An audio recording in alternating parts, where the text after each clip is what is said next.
Residents of Pest and Buda, take a relaxing dip in the hot spring baths of the ancient Romans. Thank the Turkish occupation for their enduring gift of coffee. And what do you mean we have to wait until 1849 to get a bridge? Oh, it's time to talk Tull to me. I guess I'll walk around.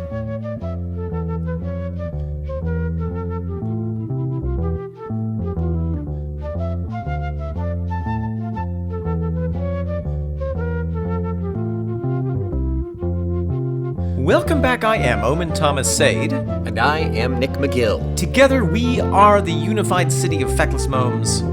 And this is Talk Tull to Me, A Hungarian folk dance in the 10th district of prog rock in which Neo-Gothic Nick and Orzakaz Omen will attempt to navigate the narrow streets of every song that haute baroque rock band Jethro Tull has ever constructed. We will enjoy a sausage at Martin Fisherman's Bastion Bar Cafe, marvel at the Jerry Conway castles, and snap a selfie in front of the Little Peggy Princess statue. And as we ruminate in the ruined pubs of the 6th, we may feel the alluring presence of a short, handsome stranger taking in the sight of our fabulous legs. Yes, it's the Harry Houdini of prog rock, the Hapsburg who slapsburg, the man-tube of the Danube, Ian Meat Pancake Anderson. Oh my god, those were really good. Those are all real things. Yeah, but the play on them was really good too.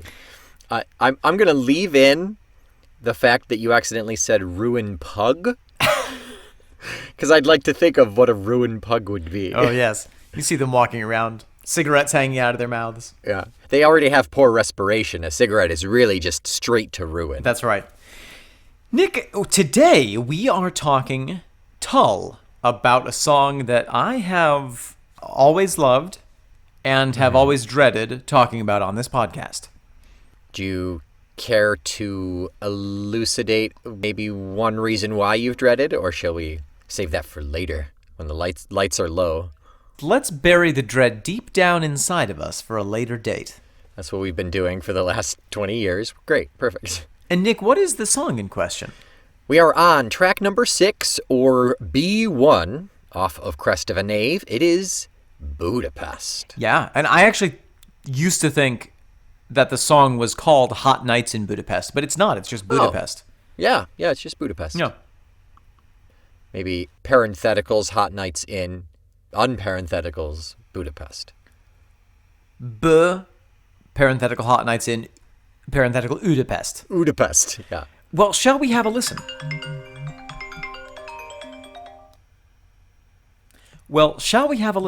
Sure. Let's listen to all 10 minutes of Budapest. Get comfy.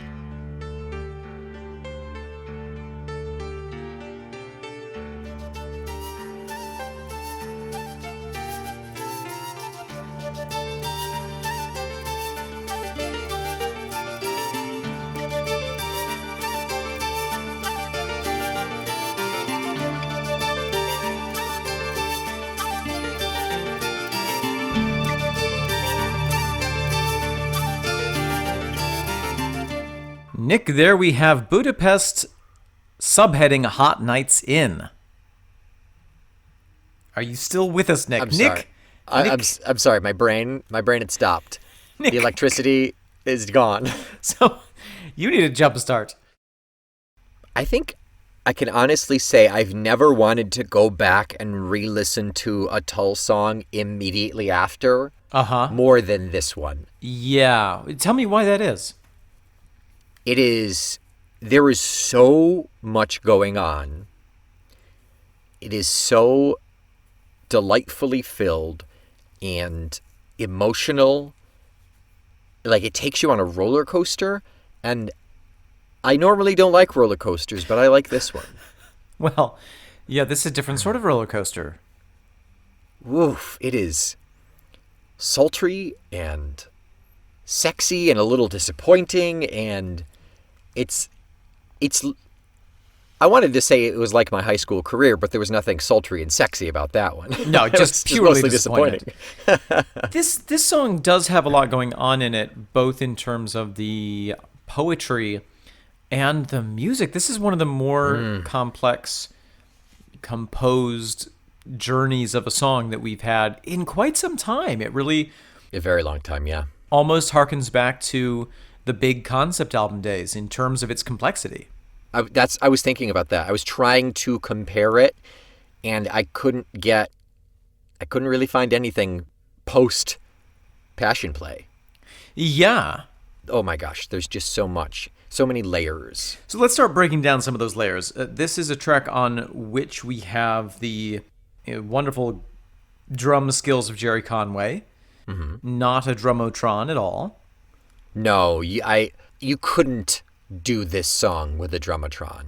I think that'd be a tall order. It'd be a lot of programming and a lot of post-edit stuff.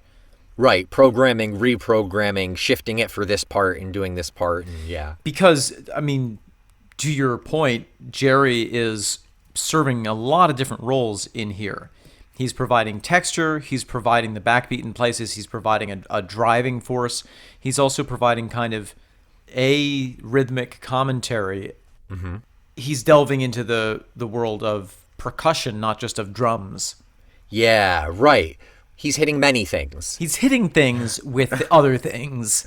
Yeah. In a more abstract way than just drumming. We had a cozy up in the whole gymnasium,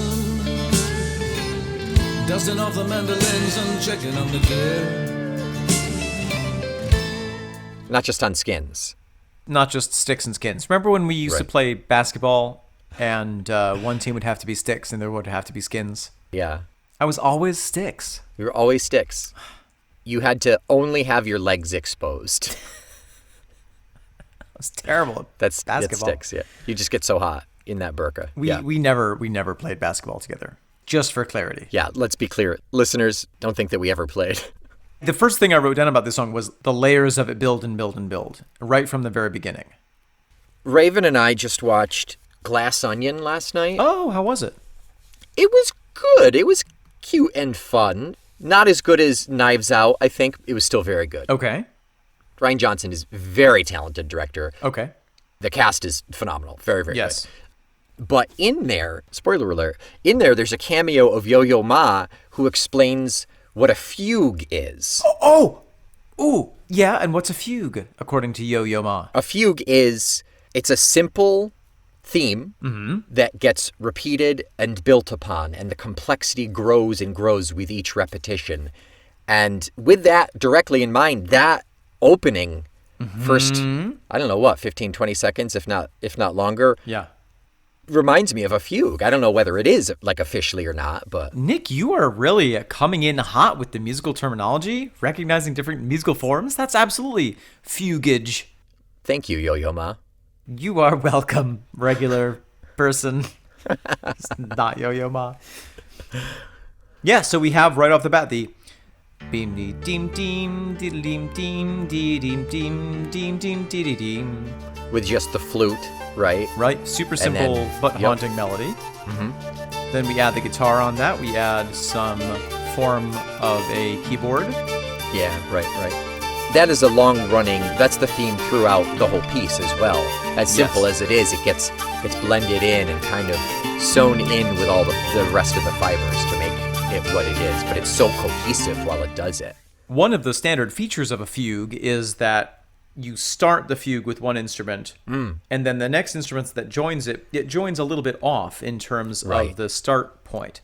So you're hearing, once all the different bits get going, you can be hearing all of the different sections of the melody at the same time being played by different instruments. And so you kind of get this multi-camera vision of that tune. Soundscape, yeah. Done poorly, it's just cacophonous and discordant. That's Row, Row, Row Your Boat from Hell. Yeah, I was going to say, is that really just a round? I'm not really sure where the line between round and fugue is. Probably Row, Row, Row Your Boat.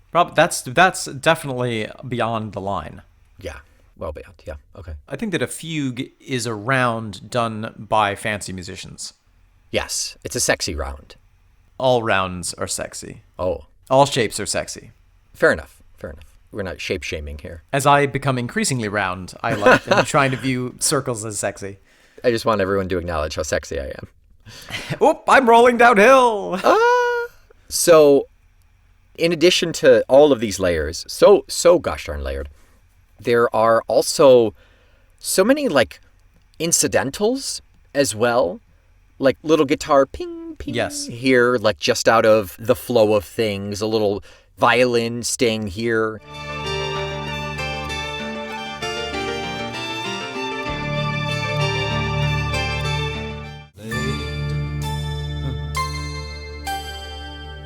Hey, Budapest. That's what you know.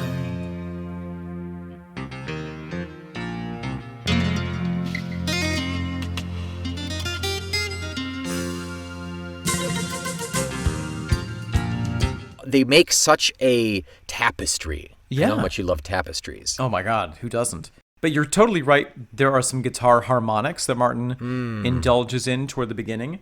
Mm-hmm. We'll talk probably more about the violin, but yes, we have violin coming in at various points. I did a double take when I heard it. I was like, well, that can't be a violin. Oh, but it is. That real big breakdown at like 5:30 when it's the violin for like 2 seconds and then it goes back into flute and organ. I get literal goosebumps. Well, and then later around 7:50, the violin comes back with that central theme.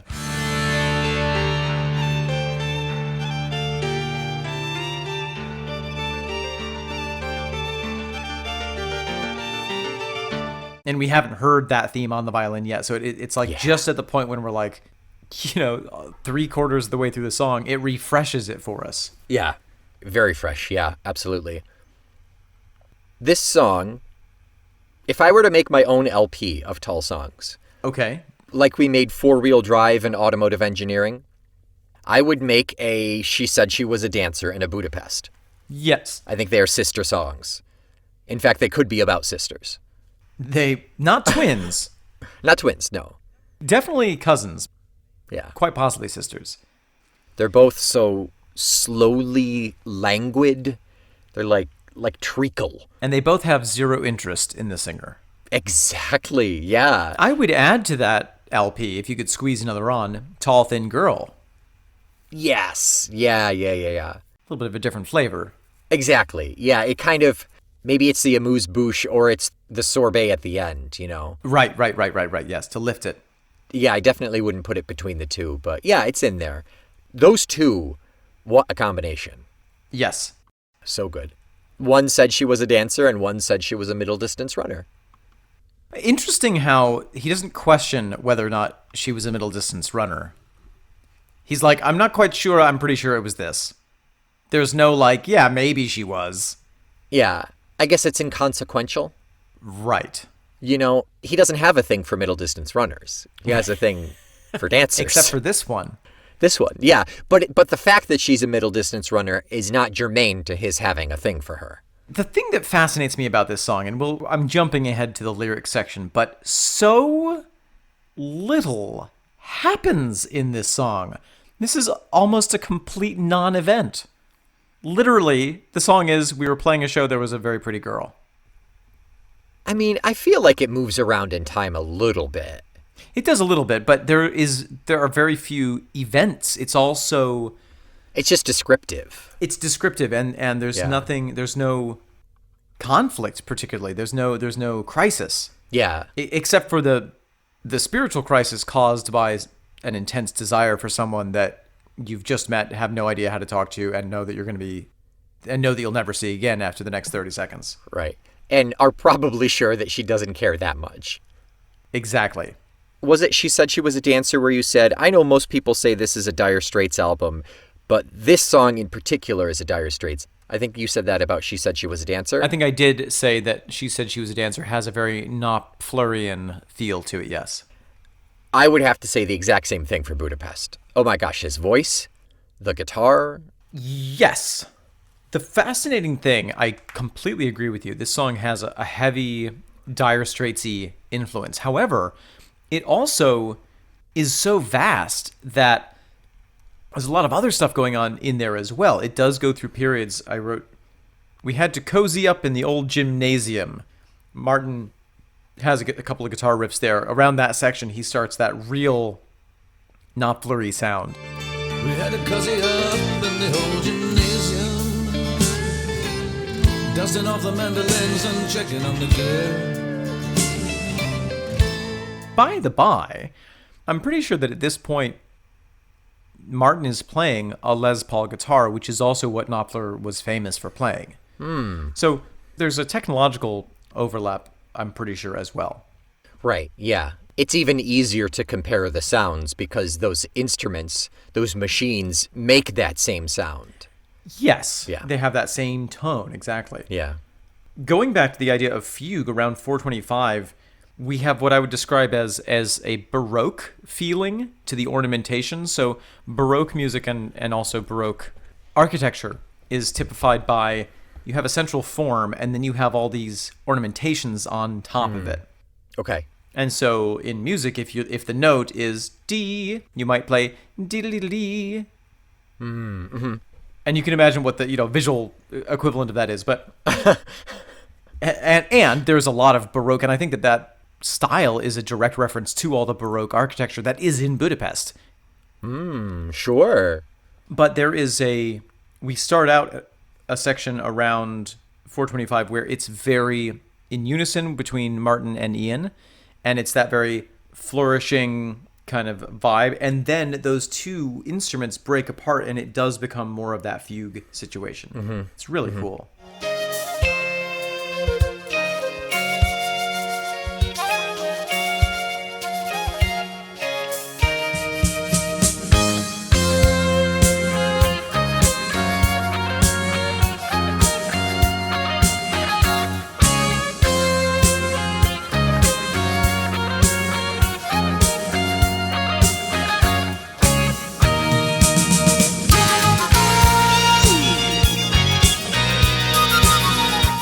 This is a concert favorite, right? I think everybody who's seen them in concert has seen them play this at least once. Okay.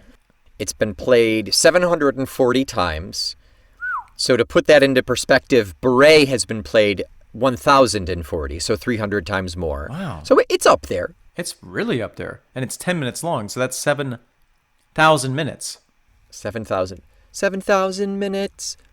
I've played Budapest.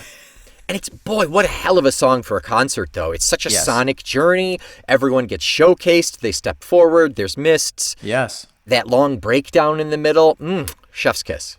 Like, oh, so good. Very, very chef's kiss. Let's talk about Rick Sanders. Is this the ghost of special guest Eddie Jobson? Yes. Yes, before special guest Eddie Jobson left, it was in his contract that they took a little skin sample, put it in a petri dish, and lo and behold, a couple years later, they had grown themselves a new violinist. He's just a phylactery for the lich that is that is Eddie Jobson. In all reality, he came from where a lot of Tull's musicians come from. Oh, let me guess. Fairport Convention. Does it rhyme with Schmerfort Grogrenchen? Everybody take a shot. If you had to take a shot for every time that Tull had worked with a musician who had come from Fairport Convention, you would be in the hospital. You'd die. You'd need your stomach pumped, without a doubt. Yeah. But your stomach would dissolve the pump. Yes, let's talk about him. Well, there's not much to talk about. No. Oh, okay. No, I mean, he brings such a fabulous element to the song, and I believe that we're going to hear him again on The Waking Edge. Ooh, cool. Another good song for violin, yeah. But I just love the bowed string sound with Tull. I've always loved it in Tull. It's not terribly common, so it is like such a treat to get it. Not these days, yes. Yeah. The D era was We have trademarked D strings for a reason. Exactly. There's so much music here to talk about. We could spend hours just combing through it. The last thing that I want to mention is around the 6-minute mark, we have Martin on the acoustic guitar, I believe. Ooh. And it sounds, to me, improvisational. Whether it in fact was improvisational, I hesitate to make any firm stance on. Okay. Yeah. Everybody re-listen to that right now.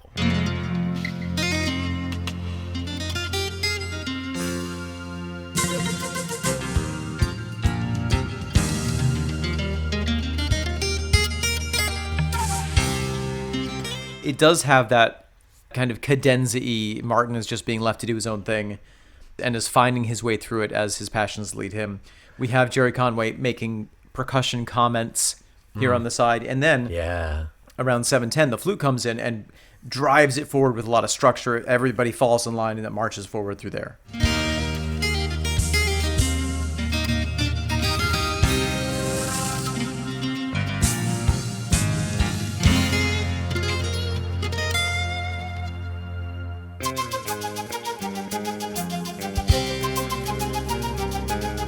It's obviously at this point that they could just let Martin out of his cage, give him his guitar, and say, Martin, we need a little fill for this. Right.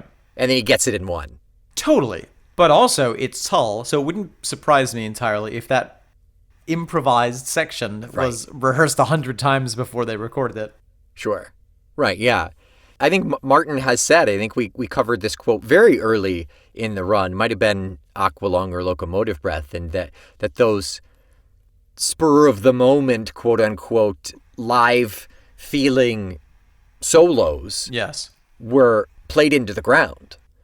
And there's no way not to, you're not going to do a new ditty every single night on tour. Not if you play it 700 times. Yeah.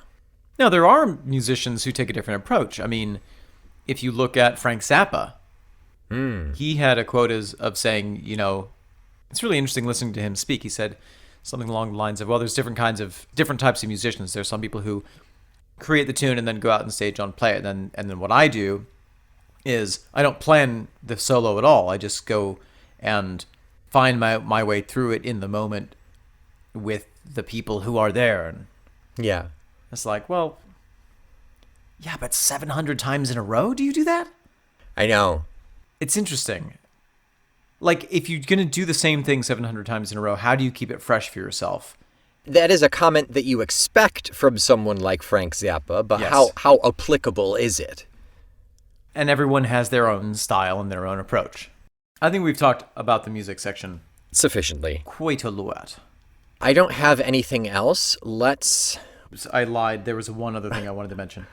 We talked about the Mark Knopfler connection, and for a lot of this song, you could be forgiven for thinking, oh yes, that's Ian's doing his best Mark Knopfler vocal impersonation. But then at the very end, when he's leading out the fade out and doing the hot night in Budapest, he is stretching his range and really singing it very tunefully, and it's exciting to hear.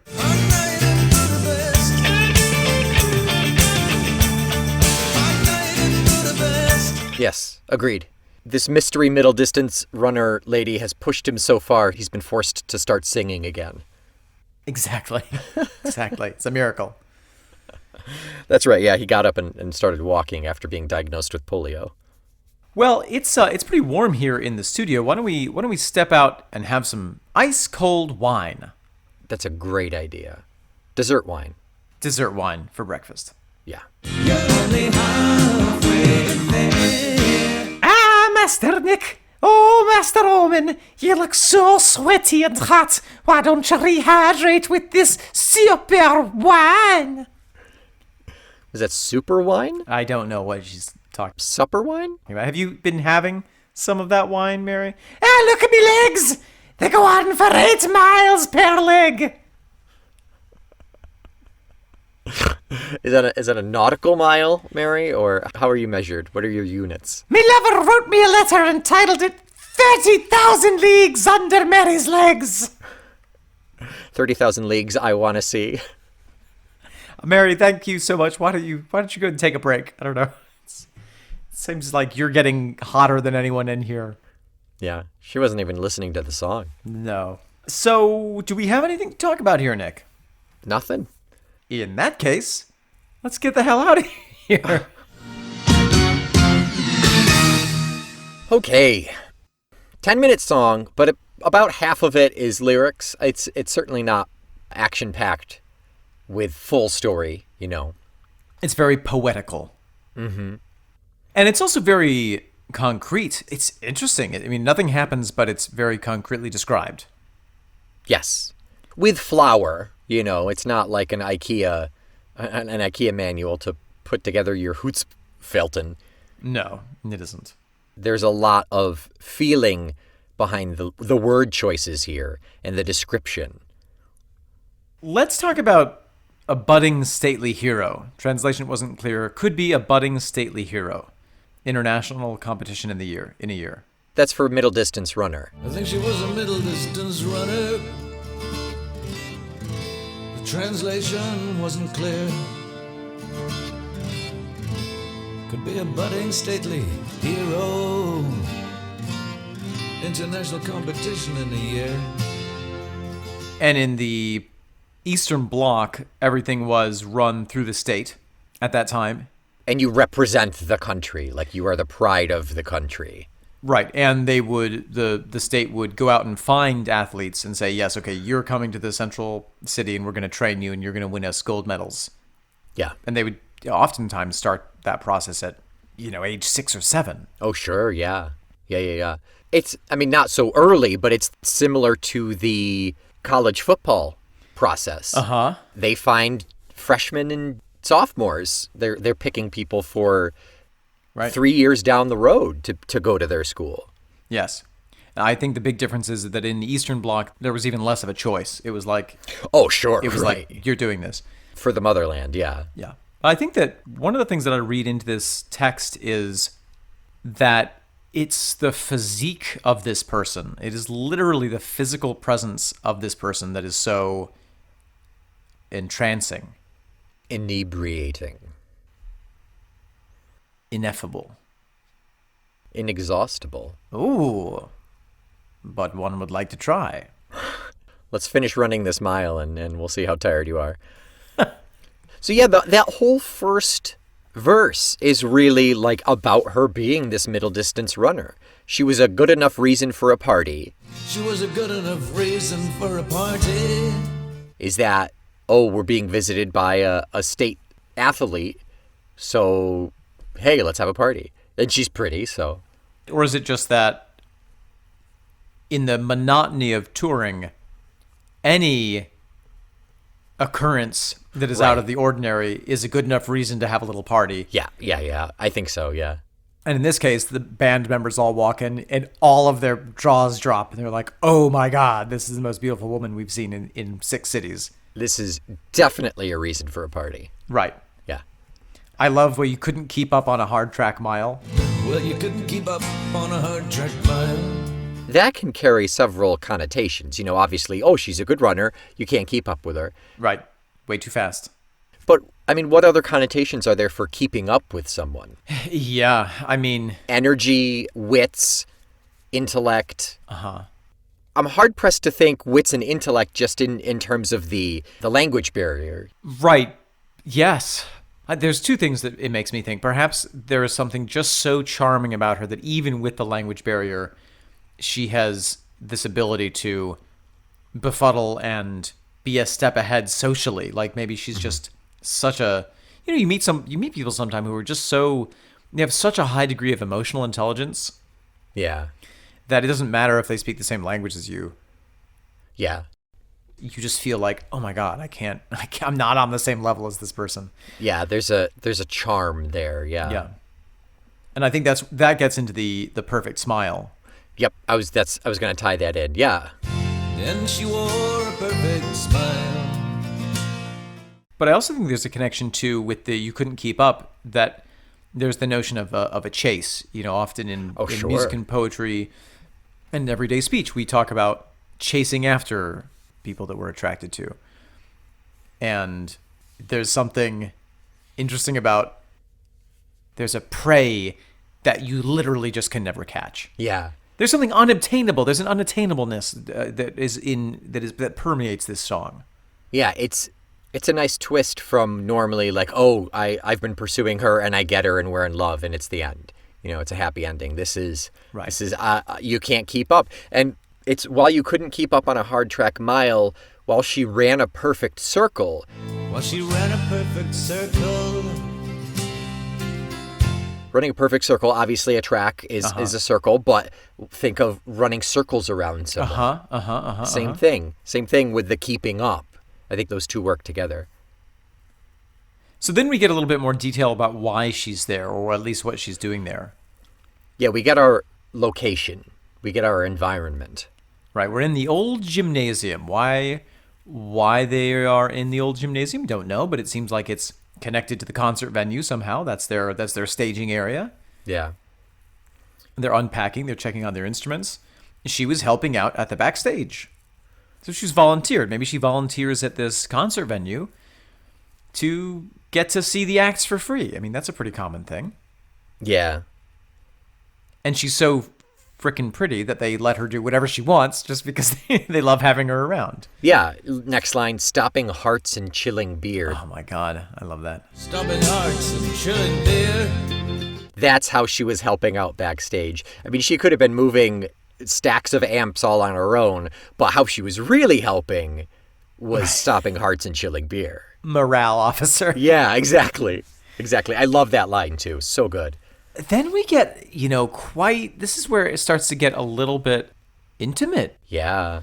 I don't know if we've talked about the male gaze on this podcast. I feel like we have. There is, in Western society, there is this Concept? there's this Idea of... habit that men are allowed to and should look at desirously anything that they desire without acknowledging or without being aware of the consequences that act of staring at somebody might have. Without reproach. And it doesn't matter who or what it is.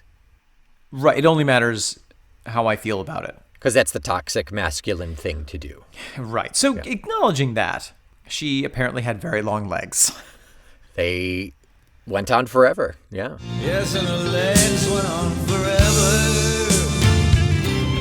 Like staring up at infinity. I mean, if that was actually true, if you had infinitely long legs, that would be that's like sort of Cthulhu level of horror. Right, yeah. Yeah, I feel like there are old like 70s cartoons where the women had teeny tiny bodies and like these long peg legs. Right. Terrifying. But the idea of like staring up at infinity, there's something so mesmerizing at this person that you feel as though the universe continues infinitely in their direction just by looking at them. Yeah. Have you ever experienced that? And don't say when looking at me, don't have to flatter me. Being so astronomically drawn to someone or something. Yeah. That it changes the nature of the universe. I mean, Rook is pretty amazing when you see him, when he has no idea that you're watching him and he's just like sitting there coloring or building something or even just playing a video game. Like it has created a world for me. Yeah. Wow. Yeah. I can definitely, I've had 1,000 crushes in my life and sometimes they have come on very strong and very sudden. Yeah, oh, sure. Yeah, of course. I can relate to the feeling of like literally nothing else matters anymore. Oh, sure. Yeah. Yeah. I mean, we were both that way in high school, Oh, yes. and in college. Uh-huh. And until we got married. But and now sometimes. But yeah, there's a flip of a switch for some people, and it's just you can't think of anything else. And in this case, it is extrapolated into the divine, into the world of the ultimate mystery of the universe. I mean, if we skip ahead a few verses. Do we want to skip the next line? Oh, yes, I think we do. No, let's. Oh, yes, like staring up at infinity through a wisp of cotton panty along a skin of satin sea. Like staring up at infinity. Through a wisp of cotton panty. Along a skin of satin sea. mean, it's a bit, It's uncomfortable making to me. a little, but it also, yeah, I think part of the reason it's uncomfortable is because it accurately describes the imagination. Yeah. Yeah, I'm hoping it's imagination. Yes. You know, I'm hoping it's not like someone like really sneaking a glance. No, I think it's when you undress someone with your eyes. Okay. It's painful, but it gets the job done. My eyes are exhausted. My ophthalmologist says I have to stop doing that, but Especially when someone's wearing Velcro. Not great. I thought that laser surgery was where you get lasers implanted in your eyes. I was so disappointed to find out that's not the case. But you don't need your glasses anymore, so win-win. Because I can't see anything. If we skip ahead a couple of verses, it's talking about how she's stuffing warm white wine into the icebox. And it talks about the heat. Yes, right. Describes her as some weird, unearthly vision, wearing only t-shirt, pants, and skin. She bent down to load the icebox. She stuffed some more warm white wine in. Like some weird unearthly vision. Wearing only t-shirt, pants, and skin. As if she's a celestial being or some manifestation that has taken a human form. Yeah, that's a good point. I'm glad you went with celestial being, because weird, the original definition of weird, is not strange and foreign. It's so different. Yes. That it transcends your being able to comprehend. Supernatural. Yeah.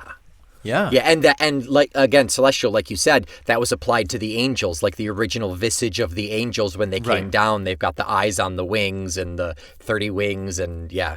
And they have to be like, be not afraid. I know this is weird. Freak the fuck out not. But I bring a message from God. But I bring a message. The message is, stop eating those mushrooms. Okay, so like you pointed out, there are several different phases of this song. Mm-hmm. And it goes fairly chronologically, at least in reality, but then there is the cyclical nature of the mind described in this song. Yeah. So in the first couple of verses, we meet her. They're kind of all hanging around.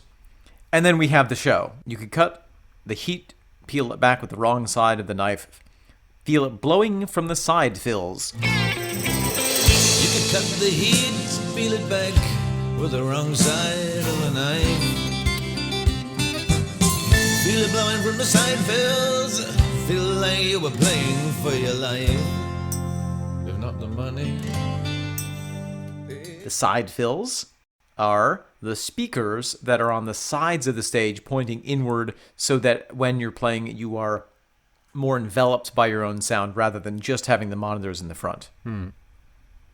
But in this case, it felt like the speakers, like the sound itself, was heated. Yeah. Feel like you were playing for your life, if not the money. Yeah, is that because it's just so hot that you're trying to survive the concert? Maybe, yeah. Or, I mean, is it, she is now my reason for life, and when I finish the concert, I get to go back to her.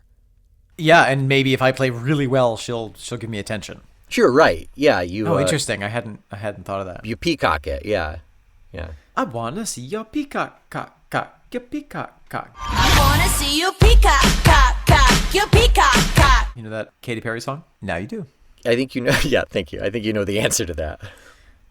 I had always interpreted that line differently as a youth. I always thought that like they were playing such a rough concert, like it was like such a rough crowd that they felt like they were playing for their life. In a biker bar. Right. They have the mesh, they have the the chain link fence between them and the listeners. So then we have the after show part where she's loading the icebox, and then suddenly we have, but the boys and me were heading west, so we left her to the late crew and a hot night in Budapest. But the boys and me were heading west. So we left her to the late crew and a hot night in Budapest. We had to leave. We got to get back on the road. We got a concert tomorrow. Going back to the toxic masculinity, there's this idea that this woman is exists to be possessed by someone, and so there's Right. the opportunity cost of, well, since we're leaving, someone else is going to get her, which maybe she's not interested in anyone. Right, we couldn't finish the wine. We'll leave it for the next guys. Yeah, I mean, the wine's okay, but you don't do that with a human being. Right. Right. And so acknowledging that it is a product of its time in that regard. Right. But then It goes back to talking about her. we've already left the city, but it's now reminiscing about her. Yeah, right. Oh, fond memories. Fond memories of 15 minutes ago. She didn't speak much English language, but she didn't speak much anyway. Uh-huh. She wouldn't make love. I mean, maybe they asked, maybe they didn't, but she could make a good sandwich. She didn't speak much English language. She didn't speak much anyway. She wouldn't make love, but she could make good sandwich. She poured sweet wine before we played. Nick. So if I cannot sleep with you, at least give me good food to put in my stomach. I feel like this is the one line that ages the most poorly. In this song in particular, yeah. Maybe in Tull. Well, no, I mean, Kissing Willie's coming up. Okay. Yeah, that's not far. Well, that might be an well, we'll have to see. It's not evergreen. Don't. I know you're saying that. It's not. But yeah, I mean, it's that, oh gosh, it's that really gross, like, 80s man stand-up of like, hey, get in the kitchen and make me a sandwich, and where are my slippers, and where's my beer, and there's this, either you're something to fornicate with, or you do... Domestic labor. You serve me, yeah. But at the same time, I feel like it's that bus ride where all of them have fallen in love with her, and all of them are talking about how all of them are like envisioning their fictional lives with her in a way. Okay. I also just had the idea that it's sometimes people have those brag moments of the conquests that they have. Oh, I slept with her. Oh, yeah. But this is, since no one can have that moment, they reminisce with the only good thing that they have. Oh, remember that sandwich that she made? Oh. Maybe they're bragging about that. the sandwiches that she made for them? Yeah, maybe Jerry's like, well, she made me a sandwich. What? Oh, she just poured the wine for me. God. That's possible there too. Grasping at straws. Yeah. That level of like self-acknowledged patheticness, if that is what this is, really kind of redeems this song, I think. If that's what this is. And really, it's all just poetry, and it is up to us to be vessels in which meaning can be created. And are we just reading too much into it? Maybe it is just statement of fact. She turned away our advances, but man, she did make a good sandwich. Why not? You know? I mean, it could just be that simple. I think we may be digging a little too deep. But I do think that this notion of like when you can't stop thinking about someone is very supported in the text. After the hey Budapest cha-cha-cha, let's watch her now bridge connection. Hey, Budapest. Let's watch you now. And then we go on that huge epic sonic journey. Yes. We come back with, I thought I saw her in the late night restaurant. She would have sent blue shivers down the wall, but she didn't grace our table. In fact, she wasn't there at all.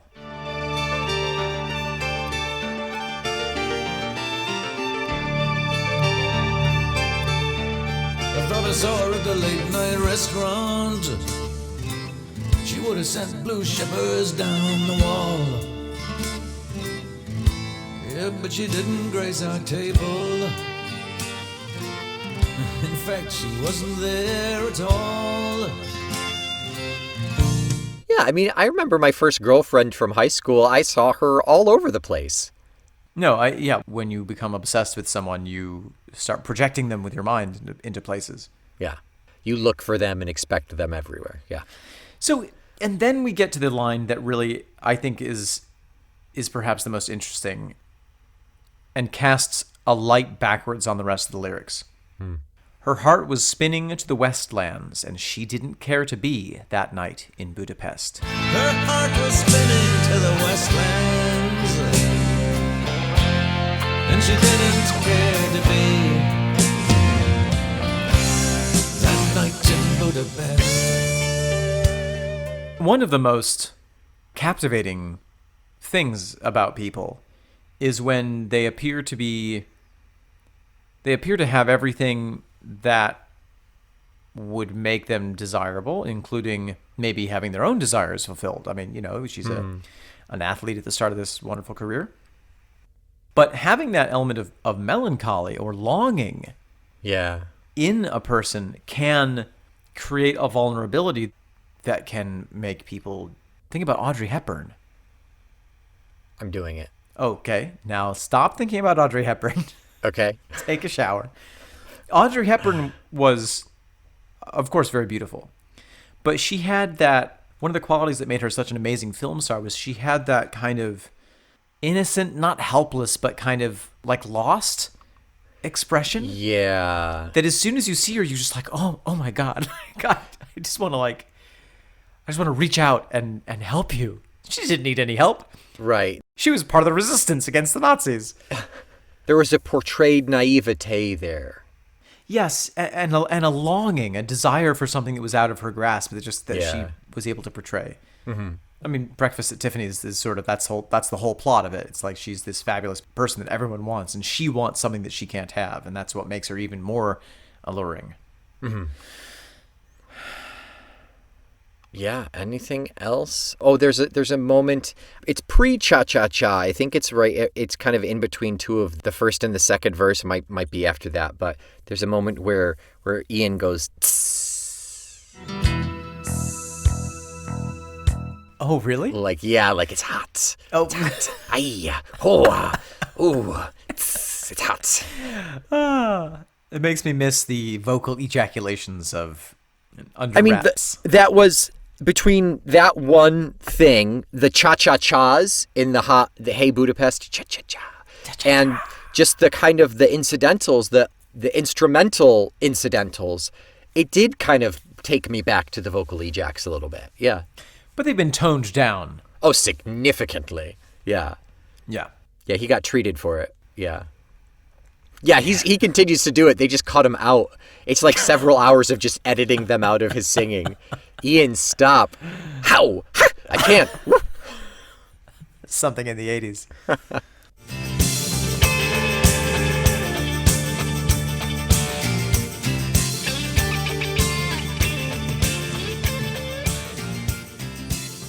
Nick, what song do we have the pleasure of listening to and then talking Tull about next week?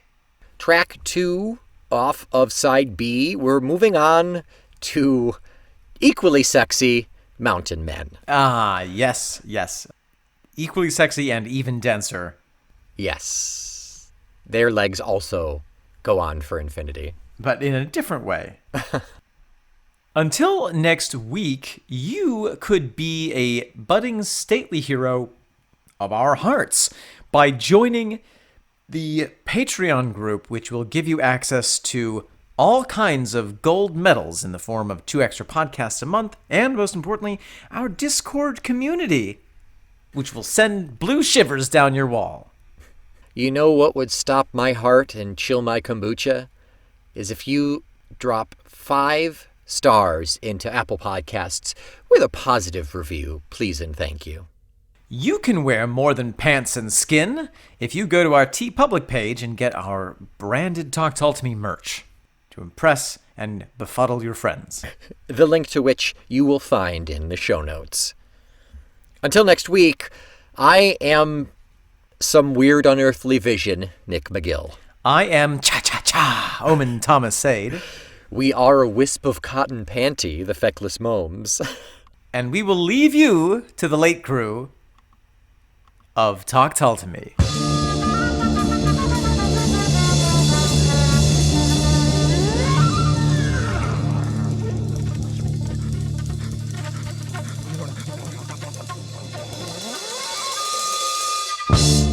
Oh, Istvan, this heat, this... Oof. Why of all the times to schedule an outdoor concert, Marcus, I just don't know what they were thinking. I mean, even the Danube is steaming. It is so freaking hot. I can't wait for winter where we can stand on our rooftops in our fur coats and have a cup of hot wine. I long for those days, Farkas. I long for them.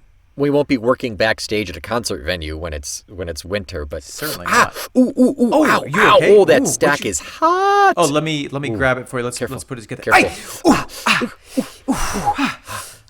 Bro, that was right through my gloves. I can't believe it. Yeah, wow, that sun just really gonna have baked to everything. Take a seat on this. Oh, yeah. Oh yeah, I just sat down on that. That metal barrel right there. Yeah, right there. Oh, ooh. Let me blow on it for you.